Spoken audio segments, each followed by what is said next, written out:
こんばんは、MA です。今日はですね、本日発表された決算について、まとめ動画やっていきたいと思います。今日は1100銘柄を超えるですね、数の決算が出ました。その中でもですね、高配当や株主優待にですね、興味のある方が自分のチャンネルは見てくださってる方ですね、多いと思いますので、そういった長期投資ですね、をしている方に、人気のある、銘柄と、思われるものを、決算の中からですね、ピックアップしてまとめて解説していければと思います。それでは行きましょう。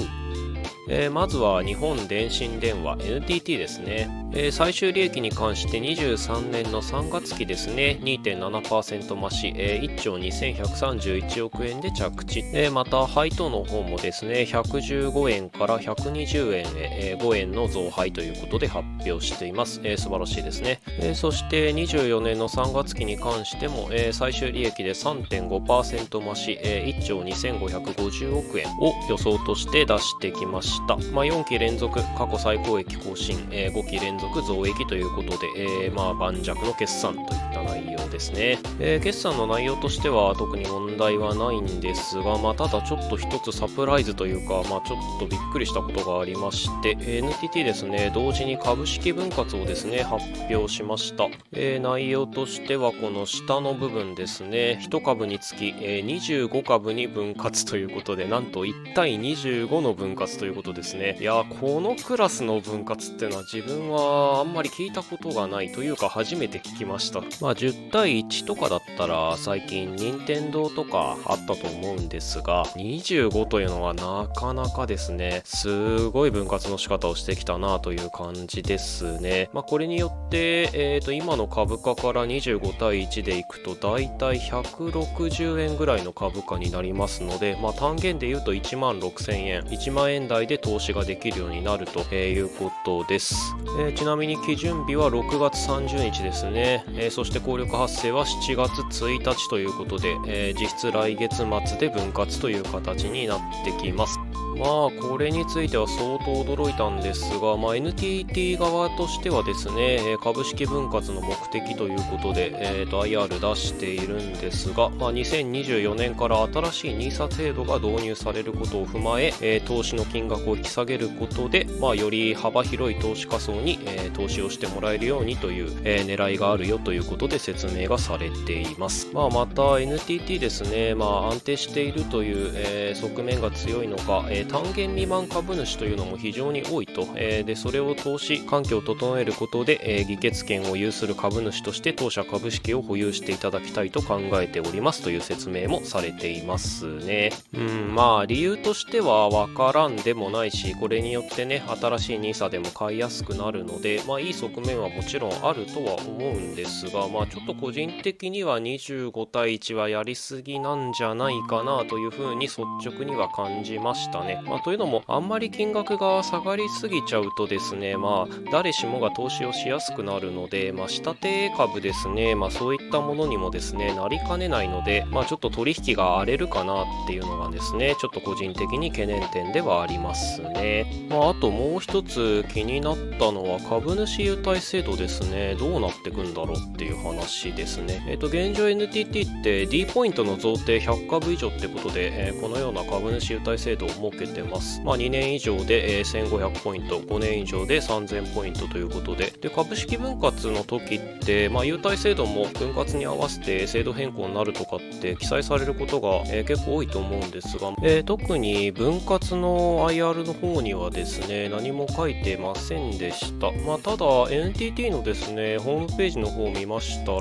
このような、記載がありました。D ポイントの申請に関してですね23年7月1日の、株式分割以降も申請条件に変更はございませんということで説明がされています。ということなので、分割後ですね1万6000円程度で、ポイントがもらえるということで、内容になってきます。かなり、この据え置きは嬉しい内容かなというふうに思いますね。大盤振る舞いだと思います。続いて NTT の株価についてなんですが、決算が場中に出ました。13時頃に出まして、そこからぐぐぐっと下落して、引けにかけてですね、徐々に戻していったという感じの動きですね。25対1の分割するのがかなりサプライズですね。いい方向か悪い方向かっていうのがちょっとね、わからないんですが、決算自体はですね、そんなに悪い内容ではなかったと個人的には思いますので、その辺の分割の真意がよくわからんというところで、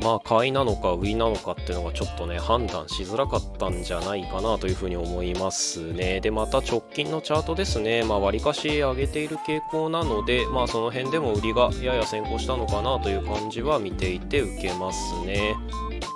次は住友倉庫ですね。23年3月期、経常利益で、前期比 4.3% 減291億円で着地しました。24年3月期に関しては、前期比 37.8% 減181億円という予想を出してきています。配当に関しては、23年3月期は97円から100円ですね。3円の増配です。で、また今期ですね、24年3月の、予想配当は1円増配101円という方針を発表しました。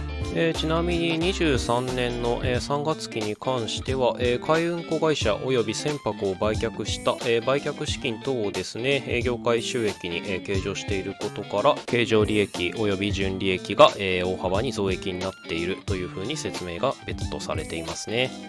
今期の業績の見通しについてですねなぜ減益してしまうのかという話なんですが、やはり一番大きいのは海運運賃ですね。そちらが落ち着くという内容ですね。コンテナの輸送運賃がですね非常に高まったことで、海運事業なんかは日本郵船だったり商船三井だったりもですね、かなりな、利益を出していましたが、住友倉庫としても、海運事業をやっていますので、そちらの方の利益がですね少し落ち着くということで、減益になるというのが、一番大きい要因ですね。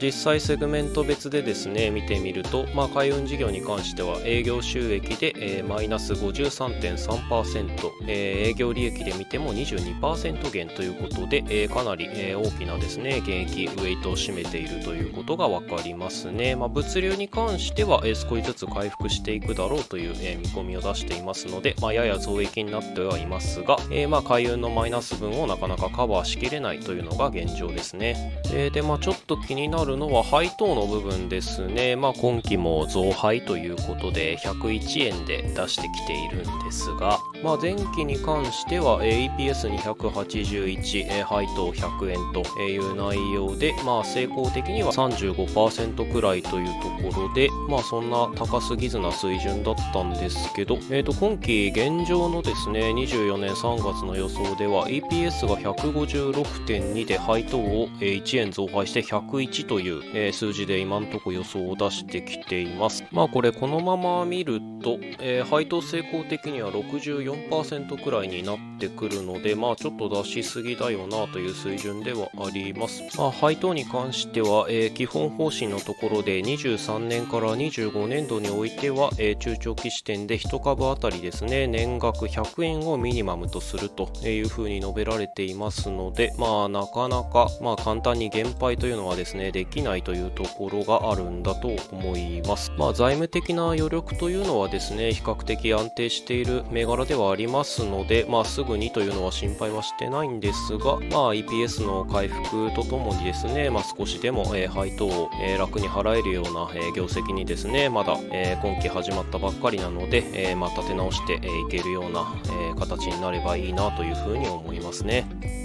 最後はですね3銘柄目久保田ですね。久保田の方は第1クォーターの決算を発表してきています。1から3月期、第1クォーターの方はですね最終利益で 36.6% 増し691億で着地ということで出てきています。1から6月上期の、予想に対してはですね進捗率 66.4% と、50% 以上、いけば順調という数字の中で 66% 12%、来ています。過去5年の平均も上回ったということで、非常にいい数字ですね。実際何がそんなに伸びているのかというと、為替の影響がかなり大きいということで説明されています。こちらは営業利益の内訳なんですが、プラス365億増加しているということですが、そのうちの310億円は、為替ですね、による利益ということで説明がされていますね。またセグメントに関しては機械部門ですねで海外が伸びているということで、為替の影響もあるんですが、北米、欧州、